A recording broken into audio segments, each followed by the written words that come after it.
That was the day that we seen the birth of the Ponzu zombies. Zombies that can't help but to follow the skirt of their queen.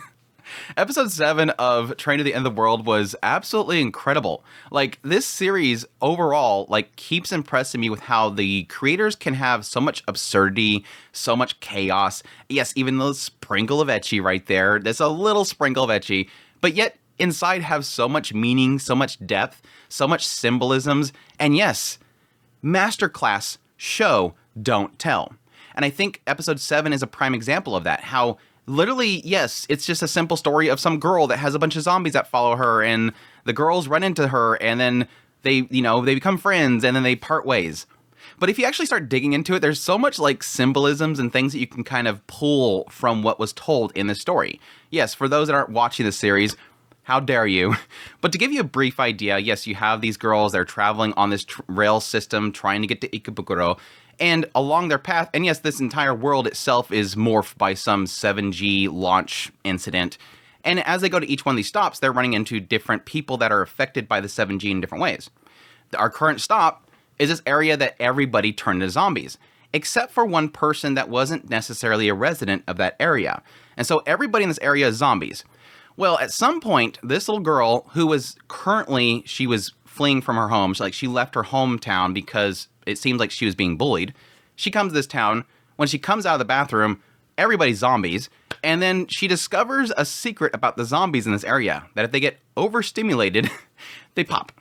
But they start following her, and she decides to actually start leading them around. And of course, our friends, our main cast end up running into her, and they kind of discover that story. She tells her story, and then they part ways.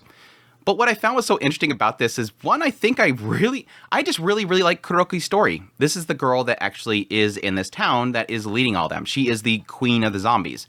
What's so great is because early on, you sort of get an impression that this girl is taking care of the zombies. When she captures Shizuru, because she was on her own, when she captures Shizuru, she basically is taking care of the zombies while she's talking to her. Like, she's going over there and she's spraying one of the zombies with this little spray and everything. She's trying to make sure they stay taken care of. Because as we find out, yes, these zombies take maintenance. Like, she doesn't have these zombies just follow her and they collapse or rot or whatever. She's actually going out of her way to migrate them and everything, because they'll follow her. That she's trying to migrate them and everything in order to keep them well. And again, this is where it starts to get deeper and deeper as you see the story being told. Eventually we find out that yes, she was in this town, she was alone, everybody turned to zombies. She tried to go home, but it seemed to imply that her hometown is gone. Which, yes, if you connect that with the idea that she might have been bullied as well, and that's why she left the town, her returning back there, she suddenly has at least somebody. It's this idea of this girl leaving home because she's bullied, suddenly everything is destroyed, she tries to return to home, nothing seems to be there, or possibly she decided to go back because in this town of zombies, at least somebody was there. At least she had something. So she decides to go back, and she decides to lead these zombies because they're following her orders. And thus she now finally has something. So she's alone, but now she has some sort of companionship. But it even goes further than that in the idea that, well, suddenly Shizuru shows up, suddenly these other girls show up. Why is she suddenly hanging out with them? She has hundreds of zombies, but they're not necessarily friends. They see her as their leader. They don't see her as a friend. And so now Shizuru is here, and suddenly she has a friend. So it makes sense as to why she's keeping Shizuru around and not, just feeding them to the zombies. And again, you can kind of keep pulling more and more out of the story. I think one of the more fascinating thing is the relationship between the zombies and the queen. Yes, when it first introduces the idea is that she came out of the bathroom, her skirt was seemingly rolled up into her pantsu, so when she came out of the bathroom and she's trying to figure out what's going on, her skirt's up. And so when she realizes this is when one of the zombies pops. And so she tries it on the other zombies by lifting up her skirt, and they're all popping. They're just exploding. And it seems like that's the only way that these humans turned zombies are actually able to be destroyed, because it seems like they can just put themselves back together if you knock off their head or whatever. But what I think they sort of build here, and again, this is a show don't tell thing, so you have to kind of draw your own conclusions here. Kuroki leaves, but then she comes back. And then she realizes, oh yeah, when she was leaving, she was threatening the zombies by saying, don't move, and she lifted up her skirt a little bit, and they stopped. But when she came back, they were in the same exact spot, and they were molding. So she decides at that point that she's going to, lead them and be their queen and everything like that. But I think what they sort of establish here is sort of an idol to fan relationship. For those who don't know, a lot of stories and builds around idols themselves is this concept of these rules, these unspoken rules between the idols, the fans themselves. The idea that you are only supposed to look, don't touch. Yeah, they have handshakes. There's things that they allow, but there's this unspoken rule amongst the fans that you don't touch that idol. Because how else are you going to have sort of this ability for multiple people to like one idol? You have to have these set of rules, the unspoken rules. And yes, one of those unspoken rules is not to get carried away. Don't touch her. Don't do anything that normally they're not allowed to do. And so it kind of creates this idea that, yes, when they see the Ponzu, or they might possibly touch her, they explode. Now, technically, yes, Nico Nissan, which is the carrier guy that takes supplies around, they end up telling the girls that, yes, he heard rumors or whatever, that there was this idea that if you can overstimulate the zombies, you can take them down.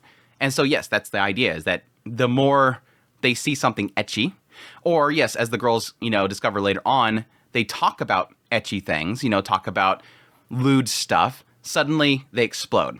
And so they have to do this whole entire song, this Inca song to the entire crowd of zombies in order to explode them all. But I think what it's sort of establishing is this idea of the queen essentially being the idol of the zombies. And why I think that is because early in episode 7, Shizuru is being carried she's like a boar on a stick. So they're kind of taking her along as she's tied up on it. And yes, her skirt thankfully was pushed up, so it wasn't showing her Ponzu, but she was afraid it was going to slip out and it was going to show him. And what does Kuroki do? Cut her loose. Immediately realizing, her Ponzu is going to show, she cut her loose. I think that was because she didn't want the zombies to see her Ponzu and possibly follow her instead. And I think that's might be what they were going for there, because it doesn't seem like Kuroki is devastated later on when they start popping all the zombies.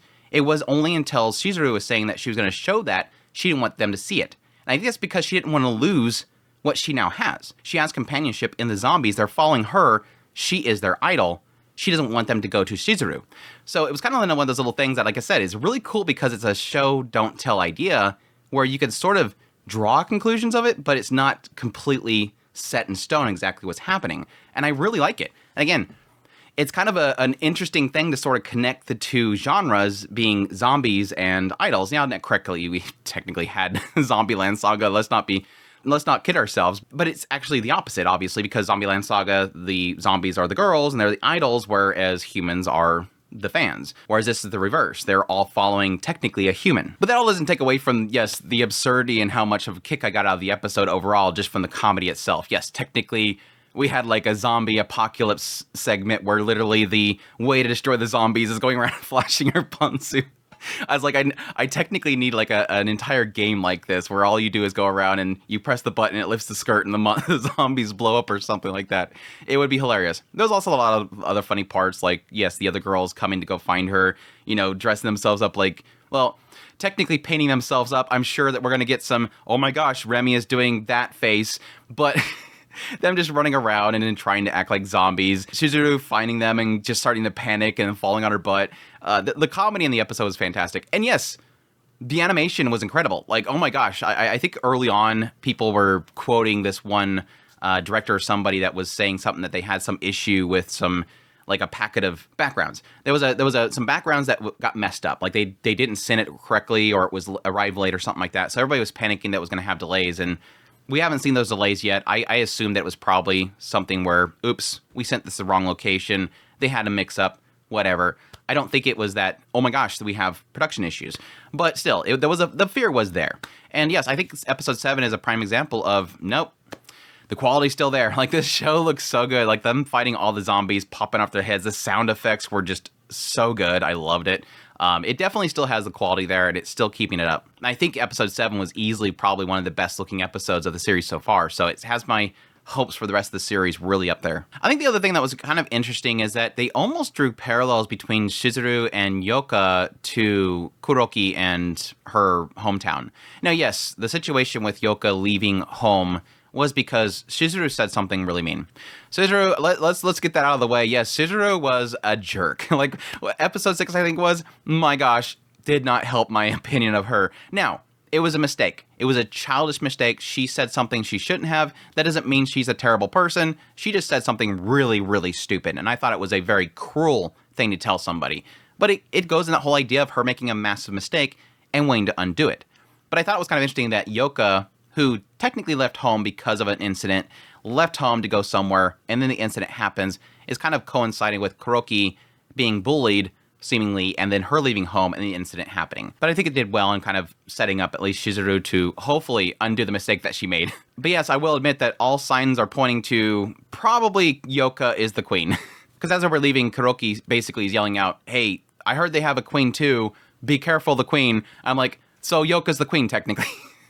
We only know of one female character for sure that is in Ikebukuro, and she's strongly tied in with the story. She's obviously probably going to be the queen that she's literally warning them about. At this point, I'm kind of afraid of what they're going to do with Yoka. In the idea they might actually just turn her into being like just, oh my gosh, I was trying to prove to you that I can do all this stuff and I got caught up in this incident and now I have the power to achieve the things that you said that I couldn't achieve. So I'm going to achieve it and I'm going to show you, Shizuru. And then Shizuru's like, no, I don't care about that anymore. I apologize for what I said. And it's going to turn into like this little thing there, which I don't really mind. I think right now I don't really have too much.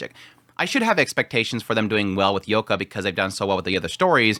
But that's like the least of my interest in the series. This is definitely one of those series where to the process of the story itself, it's the journey, not necessarily the destination that's going to be the thing that I enjoy most about the series. And like I said, episode 7 is a prime example of that. It's probably going to go down as one of those, hey, if you don't watch the series, at least watch, yes, probably episode 6, but episode 7, because I think Kuroki's story was so cool. I so badly, please, for some reason, if the production committee for this series is watching this, for some reason, if you're watching this, please make an entire series from Kuroki's perspective. From the very beginning, when she first is bullying, she leaves home, goes there, it starts, all the way to the end. I want that story. Please. It would be so cool. I just loved Kuroki's story and what they did with that whole thing. Anyways, I just wanted to get on here and gush about this episode and all the stuff that it had me kind of, throwing through my brain about all the symbolisms and the ideas, the idea of her technically being an idol, the idea of the perversion, them following her everywhere, her desire for friends despite having everything, how great of a leader she is and all the effort that she puts into taking care of her subjects, despite the fact that this is just a little girl. All that stuff is super cool. It does kind of have me a little bit worried in the idea that, yes, technically her family, it seems like her hometown, if it's not off the map, because it said that there's a stop that's closest to her hometown, it could be off the line far enough that it's gone, but it did show mountains behind it. So it kind of makes me believe that possibly her town may have all turned to spirits. It showed little glowing balls flying away, so maybe they all turned to spirits, which makes me kind of sad, the idea that maybe eventually at some point she's going to turn to a spirit and leave the zombies and they're all going to rot. Again, it's those little unspoken things about the story that, yes, if you really kind of sit there and think about it, it's like, holy crap, this is kind of really tragic. Anyways, that's my thoughts on episode 7 of Train to the End of the World. Hope you guys enjoyed this video. As always, if you did, make sure that like button down below, comment. Let me know what's thought of the episode. Additionally, if you're new to the channel, make sure that subscribe button to get my content. I do news reviews, first impressions, top list. If it's anime, it's pretty much here. Additionally, if you like this content and you want to support the channel more, I have Patreon link, tips, links, to links, membership button down below. Greatly appreciated, but it does. And y'all take care.